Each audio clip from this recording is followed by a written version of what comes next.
Thank you, President. I thank Algeria for the initiative to convene this meeting, and thank Acting USG Misuya for her briefing. The sudden escalation of the situation between Lebanon and Israel in the past few days has caused widespread concern and worry in the international community.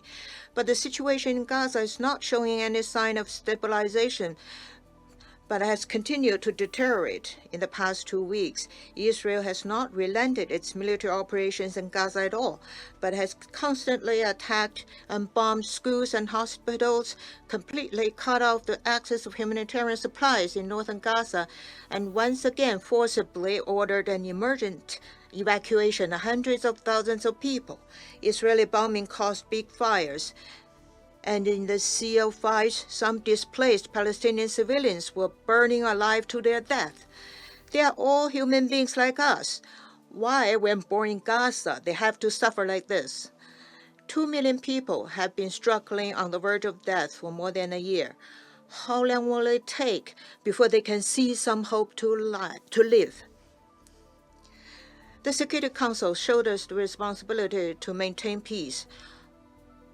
We have held repeated discussions, expressed sympathy, voiced our positions, and expressed concern.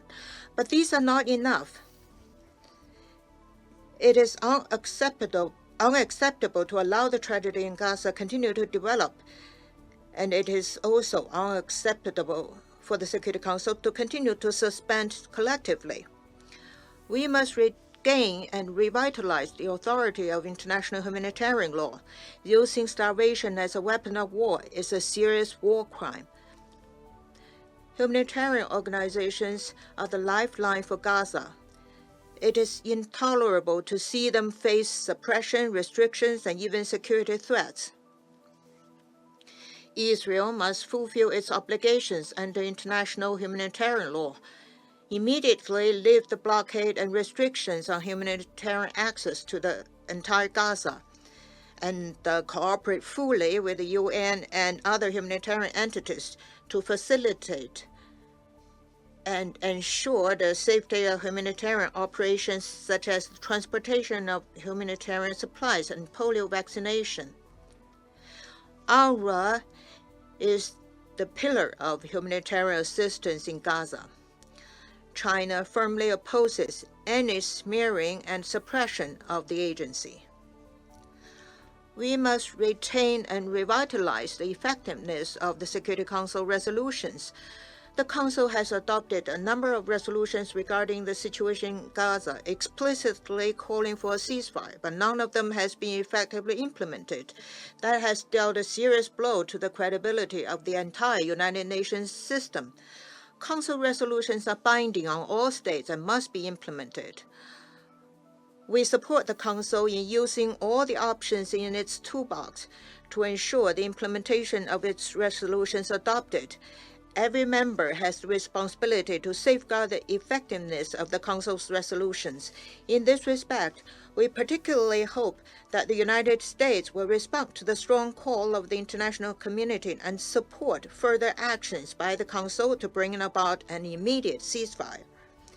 It needs to be pointed out that, according to reports since last October, the United States has provided Israel with more than $17 billion worth of military aid. Under the current circumstances, does such large-scale supply of weapons help to realize the objectives of the Security Council resolutions? This is a question that needs serious consideration. We must revitalize and safeguard the political prospects for the two-state solution. The implementation of the two-state solution and the establishment of an independent Palestinian state is the only viable way to resolve the Palestinian question. Gaza, the West Bank, and East Jerusalem are all inseparable, integral parts of the state of Palestine. The future governance arrangements for Gaza should be predicated on a full withdrawal of Israeli troops and should be decided through consultations among the Palestinian people. The implementation of the two-state solution requires the political will of both parties. Israel must stop eroding and jeopardizing the foundations of the two-state solution and return to the right track of the two-state solution.